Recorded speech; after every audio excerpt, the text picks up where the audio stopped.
I always loved hiking. The solitude of the woods brought a kind of peace I couldn't find anywhere else. So when I decided to take a solo trip to the remote trails of Blackwood Forest, I felt more excited than apprehensive.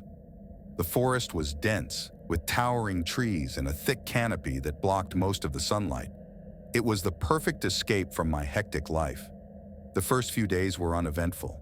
I trekked through the winding paths, camped under the stars, and enjoyed the serenity of nature. On the fourth day, I reached a part of the forest that seemed untouched by humans. The trails were overgrown, and the sounds of wildlife were more pronounced. It was beautiful and eerily quiet. As the sun began to set, I decided to set up camp near a small clearing. The night was dark, with only the faint glow of my campfire illuminating the surroundings. I was just starting to drift off to sleep when I heard it. A twig snapping in the distance. I sat up, straining to listen. The forest was alive with nocturnal sounds, but this was different. It was closer, deliberate. I shook it off as an animal and settled back into my sleeping bag. But then I heard it again, this time accompanied by the unmistakable sound of footsteps. They were slow and heavy, crunching through the underbrush. My heart began to race. I grabbed my flashlight and shone it into the darkness, but saw nothing. The footsteps stopped. Trying to calm myself, I convinced myself it was just a deer or some other wildlife. I crawled back into my sleeping bag, but sleep eluded me. Hours passed and the forest grew silent. Just as I was beginning to relax, I heard it again. Footsteps, closer this time, circling my camp.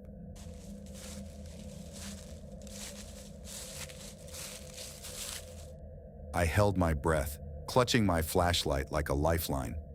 I could hear my own heartbeat, a deafening drum in the quiet night. I mustered the courage to call out, "Who's there?" My voice sounded weak, trembling. There was no response, only silence. I stayed awake for the rest of the night, every rustle of leaves and snap of twigs putting me on edge. At dawn, I packed up my gear, deciding to cut my trip short. As I began to hike back toward civilization, the feeling of being watched intensified. Every few minutes, I would hear the sound of footsteps behind me, only to turn and find nothing. My nerves were frayed and paranoia set in. I quickened my pace, constantly looking over my shoulder. By midday, I was exhausted, but determined to get out of the forest. The path seemed unfamiliar, and I realized I was lost. Panic set in as I tried to retrace my steps, but the dense foliage and twisted trails all looked the same. I felt like the forest was closing in on me, trapping me. As evening approached, I stumbled upon a small abandoned cabin. It looked like it hadn't been used in years, but I was desperate for shelter. I decided to spend the night there, hoping to find my way out in the morning. The cabin was musty and dark, with broken windows and rotting wood. I barricaded the door with an old chair and settled in a corner, clutching my flashlight. The night was unnaturally quiet. I could hear every creak of the cabin, every whisper of the wind. And then, the footsteps returned. They were outside, slowly circling the cabin. My breath caught in my throat as I listened, the sound getting closer and closer. I pointed my flashlight at the door, the beam trembling in my hand. Suddenly, there was a loud bang on the door, followed by the sound of scraping metal. I froze, too terrified to move.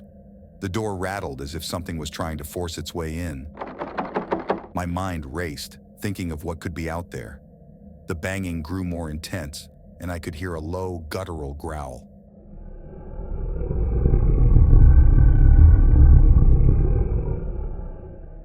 It wasn't human. I knew I had to act. I grabbed a rusty old knife I had found in the cabin and positioned myself near the door. The banging stopped abruptly, and the silence was deafening. I waited, every muscle in my body tense. Minutes passed, but it felt like hours. Just when I thought it was over, the window shattered.